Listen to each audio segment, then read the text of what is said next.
Leicester সিটির তারকা English premier লিগে যিনি আলো ছড়িয়েছেন, হঠাৎ করে লাল সবুজ জার্সি গায়ে চড়িয়ে দাঁড়িয়ে গেলেন বাংলাদেশের মাঝ মাঠে।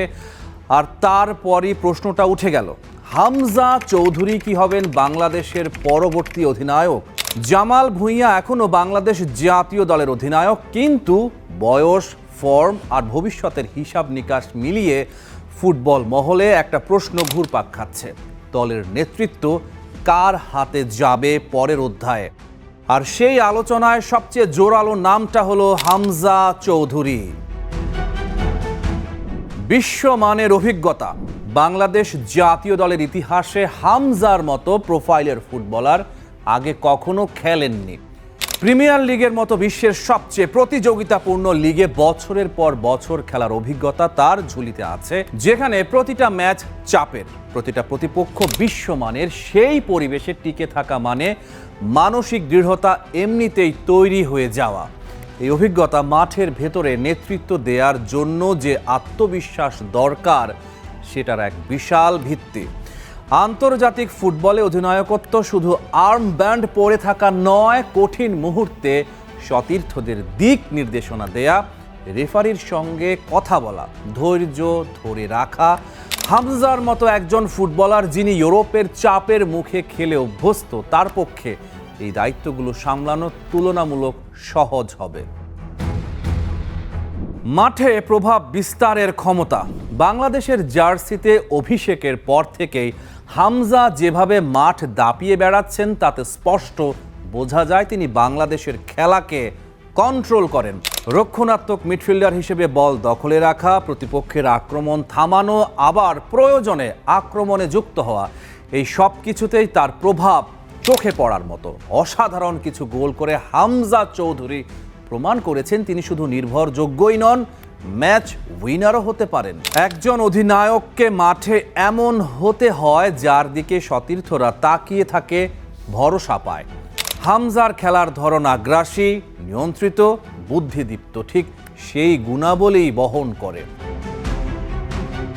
তরুণ প্রজন্মের অনুপ্রেরণা, বাংলাদেশ ফুটবলের এই মুহূর্তে সবচেয়ে বড় দরকার একজন এমন মুখ যাকে দেখে নতুন প্রজন্ম স্বপ্ন দেখতে শিখবে। হামজা চৌধুরী সেই প্রতীক হয়ে উঠেছেন। এরই মধ্যে বিশ্বসেরা লিগে খেলা একজন ফুটবলার যখন দেশের জার্সি গায়ে চাপান, তখন সেটা হয়ে ওঠে একটা আন্দোলনের সূচনা। তাকে অধিনায়ক করা মানে এই বার্তাটাকে আরও জোরালো করা যে বাংলাদেশ ফুটবল এখন বিশ্বমানের স্বপ্ন দেখতে শুরু করেছে। তরুণ খেলোয়াড়রা যখন দেখবে তাদেরই সতীর্থ যিনি এক সময় প্রিমিয়ার লিগে খেলেছেন, তিনিই দলের নেতৃত্ব দিচ্ছেন, তখন তাদের মধ্যে নিজেদের সামর্থ্য নিয়ে বিশ্বাস আরও দৃঢ় হবে। পুরো একটা প্রজন্মের মানসিকতা বদলে দেওয়ার সুযোগ তৈরি করবে এই সিদ্ধান্ত। দীর্ঘমেয়াদী পরিকল্পনার সঙ্গে মিল, জামাল ভুঁইয়ার বয়স বিবেচনায় বাফুফে ও টিম ম্যানেজমেন্টকে খুব শিগগিরই দীর্ঘমেয়াদী নেতৃত্বের কথা ভাবতে হবে। তপু বর্মনের মতো অভিজ্ঞ ডিফেন্ডার অধিনায়কত্বের আলোচনায় আছেন ঠিকই, কিন্তু হামজার বয়স, ফিটনেস লেভেল আর আন্তর্জাতিক মানের খেলার ধরন তাকে এমন একজন প্রার্থী বানায় যিনি আগামী কয়েক বছর ধরে স্থিতিশীলভাবে দলের নেতৃত্ব দিতে পারবেন। শুধু বর্তমানের জন্য নয়, বিশ্বকাপ বাছাই পর্ব বা এশিয়ান কাপ কোয়ালিফায়ার মাথায় রেখেও যদি পরিকল্পনা করা হয়, তাহলে হামজার মতো একজন খেলোয়াড়কে ঘিরে দল গড়ে তোলাটাই স্বাভাবিক সিদ্ধান্ত হয়ে দাঁড়ায়। হামজা চৌধুরী বাংলাদেশ ফুটবলের নতুন স্বপ্নের প্রতীক হয়ে উঠেছেন। বাফুফে শেষ পর্যন্ত কাকে বেছে নেবে, নাকি জামাল ভুঁইয়াই সাফ চ্যাম্পিয়নশিপে বাংলাদেশ দলকে নেতৃত্ব দেবেন? 23 বছর, 2 দশকেরও বেশি সময় একটা প্রজন্ম ফুটবল দেখে বড় হয়েছে, কিন্তু বাংলাদেশকে সাফের শিরোপা জিততে দেখেনি। 2003 সালের সেই সোনালী রাতের পর আর কখনো লাল সবুজের ঝান্ডা সাফের শীর্ষে ওড়েনি। কিন্তু এবার কিছু একটা আলাদা, এবার কিছু একটা বিশেষ, কারণ এবার 2026 সালের সাফ চ্যাম্পিয়নশিপ হচ্ছে বাংলাদেশের ঘরের মাঠে। এটাই বাংলাদেশের জন্য সবচেয়ে বড়, সবচেয়ে বাস্তব এবং সবচেয়ে শক্তিশালী সুযোগ। 8 বছর পর দক্ষিণ এশিয়ার বিশ্বকাপ খ্যাত টুর্নামেন্ট ফিরছে বাংলাদেশে। 4 থেকে 17 নভেম্বর জাতীয় স্টেডিয়াম। প্রতিপক্ষ যখন মাঠে নামবে তাদের পেছনে থাকবে হাজার হাজার দর্শকের গর্জন, আর লাল সবুজের প্রতিনিধিরা যখন মাঠে নামবে তাদের পাশে থাকবে পুরো জাতি। এটাই সেই এক্স ফ্যাক্টর যা কোনো ট্যাকটিক্স বা কোচিং ম্যানুয়ালে পাবেন না। থমাস ডুলি নিজেই বলেছেন, দর্শকদের সমর্থন আমাদের বাড়তি শক্তি, আর এই শক্তিটাকে কাজে লাগাতে হবে। প্রতিটা ম্যাচই ফাইনাল, প্রতিটা ম্যাচেই জিততে হবে। থমাস ডুলি 1998 বিশ্বকাপে যুক্তরাষ্ট্রের অধিনায়ক, একজন প্রকৃত যোদ্ধা। হাভিয়ের কাব্রেরার বিদায়ের পর তিনি দায়িত্ব নিয়েছেন, আর প্রথম থেকেই তিনি একটা কথা স্পষ্ট করে দিয়েছেন, আমি প্রতিটা ম্যাচ জিততে চাই। কোচ বলেছেন, সবকিছুই সম্ভব, আমরা যদি টুর্নামেন্টটাকে গুরুত্ব সহকারে নেই তাহলে ট্রফি জেতার দারুণ সম্ভাবনা রয়েছে। বাংলাদেশ জাতীয় ফুটবল দলের স্ট্রাইকার সংকট বা 9 নম্বর পজিশনের সমস্যাটা দীর্ঘদিনের এবং বর্তমানে দেশের ফুটবলের অন্যতম প্রধান কাঠামোগত দুর্বলতা। ঘরোয়া লিগগুলোতে গোলদাতার ভূমিকা বিদেশি খেলোয়াড়দের উপর নির্ভরশীল হওয়ায় জাতীয় দলে দীর্ঘ সময় ধরে বিশ্বস্ত ও ক্লিনিক্যাল ফিনিশারের তীব্র অভাব দেখা যাচ্ছে। বাংলাদেশ দল দীর্ঘদিন ধরে এই সমস্যা টেনে চলছে, কিন্তু এবার সম্ভবত সেই সমস্যার সমাধান খুঁজে পাওয়া গেছে। বাংলাদেশ দলের ফরওয়ার্ড লাইনে এখন অভিজ্ঞতার সঙ্গে তারুণ্য ও প্রবাসী প্রতিভার এক দারুণ ককটেল তৈরি হচ্ছে। লোকাল স্টার শেখ মোরসালিন ও রাকিব হোসেনের মতো চটপটে উইঙ্গাররা প্রতিপক্ষের রক্ষণভাগ ছিন্ন ভিন্ন করতে প্রস্তুত। প্রবাসী তারকার আগমন ফারহান আলী ওয়াহিদ, যার পাসপোর্ট ও কাগজপত্র সেপ্টেম্বরের মধ্যেই সম্পন্ন হওয়ার কথা, তিনি হতে পারেন জাতীয় দলের সবচেয়ে বড় অস্ত্র। সঙ্গে থাকবেন জায়ান হাকিম এবং ট্রেভর ইসলাম। মোহাম্মদ মাহি খান যুক্তরাজ্যের 10ম টায়ারে খেলেন, 6 ফুটের উপরে উচ্চতা, স্ট্রাইকিং পজিশনে অসাধারণ। অনূর্ধ্ব 20 ক্যাম্পে হেড কোচ নিজেই তাকে সম্ভাবনাময়ী বলেছেন। রোনান সুলিভান বয়সভিত্তিক ফুটবলে বাংলাদেশের হয়ে খেলেছেন। রোনান জাতীয় দলে সুযোগ পেলে বাংলাদেশের ফরওয়ার্ড লাইনটা হবে আগুনের মতো। কোচ ডুলি যদি এই সব অস্ত্র একসাথে ব্যবহার করতে পারেন তাহলে গোল খরা কাটবে। সাফের সদস্য সংখ্যা 7 হলেও ফিফার নিষেধাজ্ঞা থাকায় নেপালের অংশগ্রহণ অনিশ্চিত। নেপাল ফিফার নিষেধাজ্ঞা মুক্ত হলে স্বাগতিক বাংলাদেশের গ্রুপে খেলবে। 6 দলের টুর্নামেন্ট হলে প্রতি গ্রুপে 3টা দল থাকবে। প্রতি গ্রুপে 3টা ম্যাচ হবে। ঘরের মাঠ, উপচে পড়া দর্শক, ডুলির কৌশল এবং আক্রমণ ভাগে আন্তর্জাতিক মানের রসদ, সব সমীকরণই এবার বাংলাদেশের পক্ষে। এখন শুধু প্রয়োজন মাঠের 90 মিনিটে নিজেদের উজাড় করে দেয়া। 4 থেকে 17 নভেম্বর জাতীয় স্টেডিয়ামের সবুজ গালিচায় লাল সবুজের যে নতুন গল্প লিখতে যাচ্ছে, সেই গল্পের শেষ দৃশ্যে ট্রফিটা যেন বাংলাদেশ দলের অধিনায়কের হাতেই থাকে।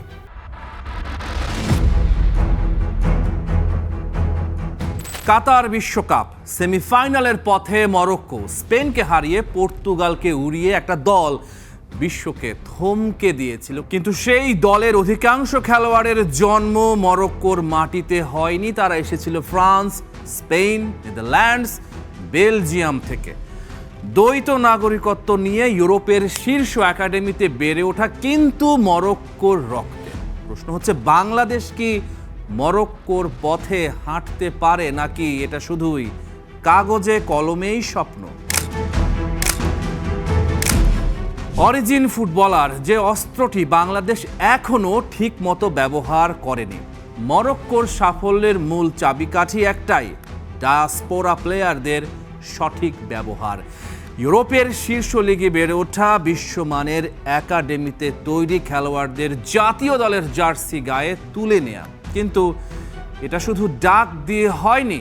মরক্কো ফুটবল ফেডারেশন ইউরোপ জুড়ে স্কাউট নিয়োগ করেছিল। খুব কম বয়স থেকেই ওই খেলোয়াড়দের এবং তাদের পরিবারের সঙ্গে যোগাযোগ রেখেছিল, বিশ্বাস তৈরি করেছিল।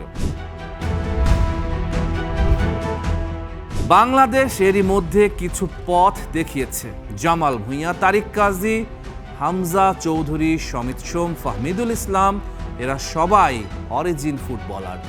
ফারহান আলী ওয়াহিদ, জায়ান হাকিম তারাও আসছেন, কিন্তু এটা যথেষ্ট নয়। মরক্কোর মতো সুনির্দিষ্ট গ্লোবাল স্কাউটিং নেটওয়ার্ক গড়ে তুলতে হবে। ইউরোপ ও আমেরিকার যুব লিগে যে বাংলাদেশি বংশোদ্ভূত তরুণরা খেলছে তাদের খুঁজে বের করতে হবে, তাদের পরিবারের সঙ্গে সম্পর্ক তৈরি করতে হবে। আর সবচেয়ে বড় কথা, ফিফা এবং এএফসির ছাড়পত্র, পাসপোর্ট ও নাগরিকত্বের জটিলতা যেন আমলাতান্ত্রিক খাঁড়ায় আটকে না যায়, সেজন্য একটা স্থায়ী আইনি প্যানেল থাকতে হবে। কারণ একটা জিনিস মাথায় রাখতে হবে, এই খেলোয়াড়দের জন্য কেবল বাংলাদেশই অপেক্ষা করবে না, সময় ফুরিয়ে যাওয়ার আগেই দরজায় কড়া নাড়তে হবে। ঘরোয়া কাঠামো শুধু প্রবাসী এনে হবে না। মরক্কো কিন্তু শুধু ইউরোপের খেলোয়াড়দের উপর নির্ভর করেনি, তারা দেশের ভেতরে প্রায় 1.8 বিলিয়ন ইউরো বিনিয়োগ করেছে। উন্নত স্টেডিয়াম, হাইটেক মেডিকেল সেন্টার, বিশ্বমানের একাডেমি সবই তৈরি করেছে। মরক্কোর ফুটবল একাডেমি থেকে দেশীয় প্রতিভা তৈরি হয়েছে, যারা প্রবাসীদের সঙ্গে মিলে মিশে দলকে শক্তিশালী করেছে।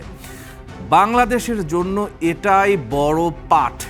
শুধু যুক্তরাজ্য বা আমেরিকা থেকে খেলোয়াড় এনে দীর্ঘমেয়াদী সাফল্য আসবে না। বাংলাদেশ ফুটবল লিগের মান উন্নত করতে হবে, ক্লাবগুলোর আর্থিক কাঠামো ঠিক করতে হবে, তৃণমূলে দীর্ঘমেয়াদী একাডেমি প্রতিষ্ঠা করতে হবে। নেতৃত্ব, ড্রেসিং রুমে একটাই ভাষা। মরক্কো যে কাজটা সবচেয়ে কঠিনভাবে করেছে তা হলো ড্রেসিং রুমকে এক সুতোয় বাঁধা। ইউরোপীয় সংস্কৃতির খেলোয়াড় এবং দেশীয় খেলোয়াড়, এদের মধ্যে মনস্তাত্ত্বিক দূরত্ব কমিয়ে আনা। মরক্কো এমন একটা দলে পরিণত হয় যারা মাঠে যুদ্ধ করত, ড্রেসিং রুমে ভাইয়ের মতো থাকতো। বাংলাদেশের জন্য এটা বড় চ্যালেঞ্জ। কোচের দীর্ঘমেয়াদী পরিকল্পনা নিশ্চিত করতে হবে। অরিজিন ফুটবলারদের দলে টানা মানেই কাজ শেষ নয়, তাদের মন জয় করতে হবে, তাদের মনে করাতে হবে বাংলাদেশের জার্সি গায়ে দেয়া মানে একটা অভিযানের অংশ হওয়া। আর সেই অভিযানের নেতৃত্ব দিতে হবে এমন কাউকে যিনি আন্তর্জাতিক ফুটবলের ভাষা বোঝেন, একই সঙ্গে বাংলাদেশের মাটি ও মানুষকেও চেনেন।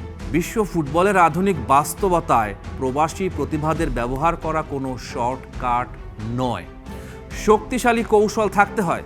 বাংলাদেশ যদি 2030 বা 2034 সালের লক্ষ্যমাত্রা অর্জন করতে চায়, যদি এশিয়ান কাপের মূল পর্বে খেলার স্বপ্ন দেখতে চায়, তাহলে এখন থেকেই সিদ্ধান্ত নিতে হবে।